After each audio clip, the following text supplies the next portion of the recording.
Thanks. I hope lunch was good. It's been inspiring for me to listen today, and I'm so delighted to be talking to Dr. Sania Nishtar. Her resume is extraordinary.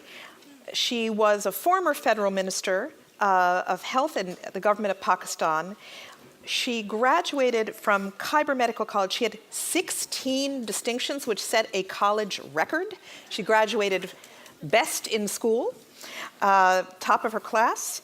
She has founded HeartFile. She's a cardiologist in Pakistan. She is on countless commissions. She was on the Independent Accountability Panel for Global Strategy on Women, Children, and Adolescent Health at WHO, Ending Childhood Obesity, co-chair of the World Economic Forum Global Future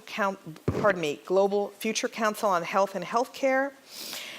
Too much to list here, but also very pertinent to our discussion. Sania Nishtar was on the short list to run the WHO, and at a time when we are talking about women in global leadership, we'll hear some of her reflections on that as well. So I'd like to start off by asking you, Sania, to reflect a little on the turning points in your own life that led you on this path and led you to think it was possible. What motivated you and who helped you get there? Well, good afternoon, everyone. And first of all, thanks to Michelle and Kathy and their teams for getting us all into this room. In terms of your question about the turning points and the enablers, of course, if I look across my professional life, there were many turning points. But in terms of the gender dimension, I think the first turning point was, and the enabler was my mother. Because when I was 15, my father died, and he was a very progressive man. He had empowered us. I think a lot of the confidence that I enjoy today stems from the earlier training that he gave us. But when he suddenly died in his sleep when I was 15, and my mother was a widow, 45 years of age, we were 3 grown-up sisters, and there was a lot of pressure on her to marry us off. And I think her decision to ensure that we were educated, that we went to college and university, was the first turning point.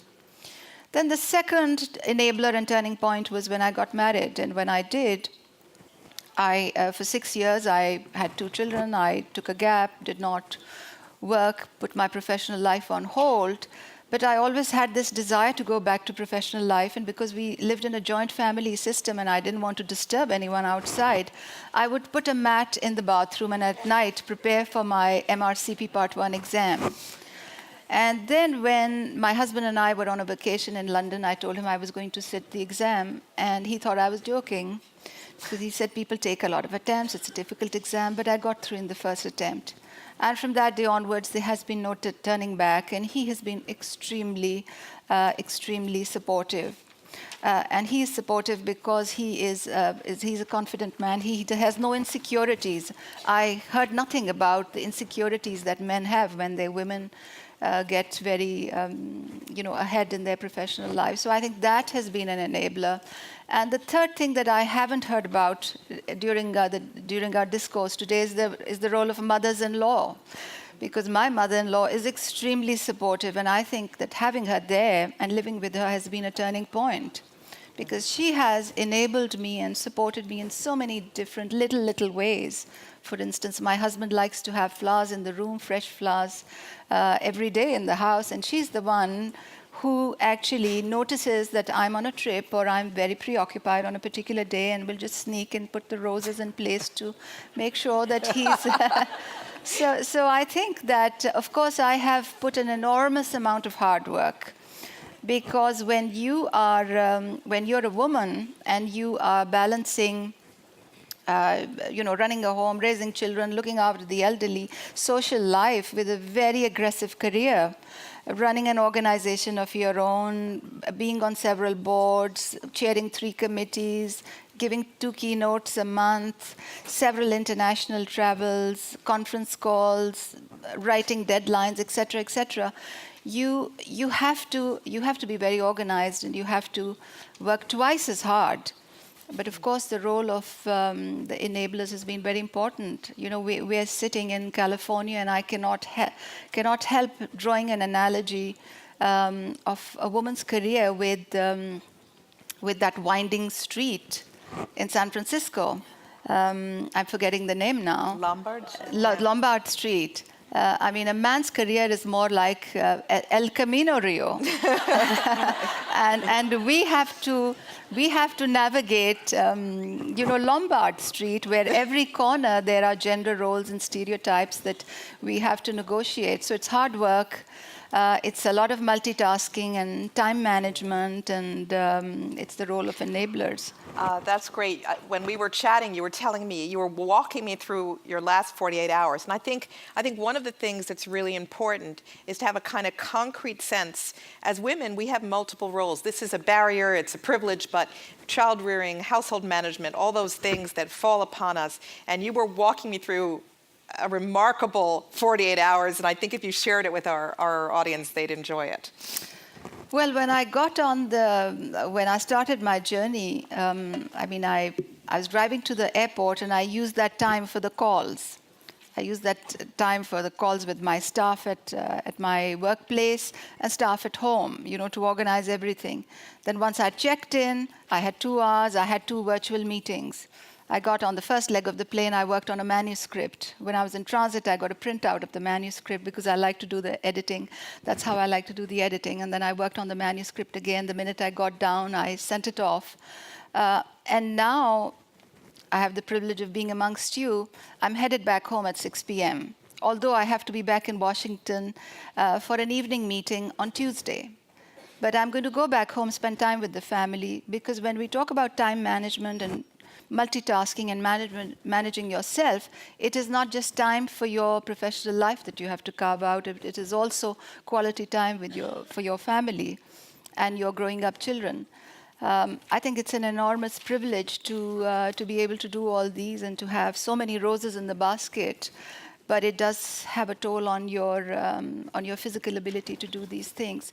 You just have to be very, very well organized. You can't slip with time. Even if you terribly want to watch a movie or put your feet up, you have to be reminded of what needs to be done in the next hour, because there's just so much to do. That's right. So when we were talking about, these wonderful achievements that you've carved out and the support that you've gotten, we were talking about the dual responsibilities of being a barrier. Can you talk about other barriers that you've encountered and surmounted as you've carved out this career? Well, of course, the dual responsibility is a huge barrier, and the gender stereotypes in addition to that. And in each of the roles that I have been in, I have discovered that there are some set stereotypes for women. And if you want to walk outside of that space, it's question as to why you're doing that. Right. For instance, when I was establishing a nonprofit organization, everybody would tell me, well, women establish organizations for family planning and reproductive health, and why do you have this interest in blood pressure and non-communicable diseases? And I had to break that stereotype. Then when I was a minister, and I was federal minister in a country with 200 million people, I was looking after four portfolios. And people would tell me, well, why don't you the role of lady ministers is to be at the table, to cut ribbons, and, to do these nice, soft things. Why do you want to stick your neck out to talk about transparency, about accountability, about corruption, about conflict of interest? Why do you ask your questions? Why are you making your life difficult? So that was another stereotype I had to break. Going far back, when I graduated as a doctor and started working in a hospital, I opted to be a cardiologist rather than one of the easier medical sides. And I was questioned, well, why don't you do pediatrics? It's conventional for women to do pediatrics, not cardiology. And I would always get those looks in the cath lab. And most recently, when I was running for Director General, there's a certain stereotype associated with a Muslim woman leader. She should cover her head. She should not take a strong position on reproductive rights and LGBT. And she should not embrace men in public. And I really stepped out of that stereotype to present a totally different image of a Muslim woman who has the capacity to live in a globalized environment. So I think in addition to those dual roles and responsibilities, it is the stereotypes that you have to break as well. That's right. And I'd love to hear you talk a little bit more about your campaign to become Director General of WHO. At the end, that did not take place, but your experiences along the way and how you perceived the process. Well, we can have a very long discussion about that. Yes, indeed. It was an enormous privilege to be in the shortlisted 3. I ended up meeting 191 delegations, some of them repeatedly, most of them at the Minister of Health level, but some at the head of state and foreign ministers level as well. I visited 67 capitals, and the duration of the campaign was 18 months. There are, of course, as I said, many insights and many learnings, but with respect to the gender aspect, wherever there was a woman at the table, whether it was a head of state or the Minister of Health or the foreign minister, she was clearly very sympathetic. And I had lots of women leaders whisper in my ear as I was walking out, I'm going to help you. I will do everything that's possible to help you. But what was sad was that women's leadership and even participation was not on the agenda of governments, or most governments, because they would speak to me about how important it is for the incoming Director General to have geographic diversity. But there were very few who talked about appropriate gender representation. So that is a mindset that clearly needs to change. That's right. As this time has flown by already, but I wanted to ask you before we open up for questions, when you think about what you've accomplished and what you've learned, if you are advising other women who want to attain positions of leadership, what have you learned that can be applied, and what would you advise them to do? Well, I think you have to provide women with a level playing field. I mean, don't put women in leadership roles because out of sympathy, out of ticking a box, women have the same, if not a better intellectual capabilities than men. And I think it's important to provide them with an enabling environment which is conducive to cultivating leadership.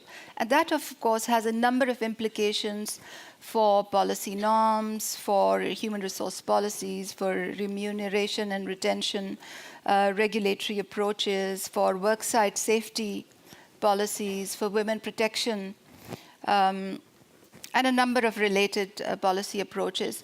But then it is not enough to frame these norms. It is also important to have the institutional arrangements to ensure that these policies cascade into implementation. And with that as a context, the use of data is very important. The use of quality data that comes from independent sources, and to mandate data disaggregation by gender. Now, it's not enough just to disaggregate data by gender-wise, because averages hide a lot of inequities. So you really need to have the mechanisms to drill down into data and to look at where the disparities lie and then try to analyze why those differences exist. So I think that is an absolute requirement. And then you must also focus not just on the numeric aspect, but also on the qualitative aspect. Because a lot of times countries boast that they have they have X gender representation in the parliament, but a lot of times it's an extension of the feudal capture. So data, effective use of data, accountability mechanisms, and there are so many that are coming up. Women in global health, the Gender 50-50 new initiative. And then looking at gender empowerment and women's equality, not just as a tick the box and putting it in a silo, but using it as a cross-cutting lens for all policies and operational strategies. That's great. Thank you. Any question? I think we have time for one. Oh, should we cut it off, Kathy? Yeah, one question. Very good. Sorry, guys, I'll take this one. Yes, please. My name is Judy Gishaya. I'm from Kenya, and a radiology resident in my final year at Indiana University. And my question is, So one of the things that I'm trying to figure out is, how do I create a strategic plan for my career? And one of the best advice that I got was, imagine yourself in a room, 5 years, 10 years, and whom are you talking to in that room? And then you start to work the connections. So hypothetically, if I said I would like to be the next WHO director, what does that room look like 5 years, 10 years, hopefully not 20, but, I just want to hear your opinion on that. Well, you and I can have a very long offline discussion, I can tell you that. Well, I think for me, one of the cardinal rules of planning have been that you have to start from the outcome. You have to envisage an outcome, and then you have to work backwards to look at what the processes, activities, outputs, and inputs you have to factor in to get there. One of the things I do very diligently is to manage my own strategic plans. Where do I want to be in 5 years' time? How does the 1-year plan factor into that? What am I doing on a monthly basis? And I'm very particular about the daily checklists. I do them almost thrice a day because when you're juggling so much, you constantly have to make sure that you don't Is this awe-inspiring slip or what? and fall through the cracks. Well, thank you very much. It's been a pleasure to talk. Thank you.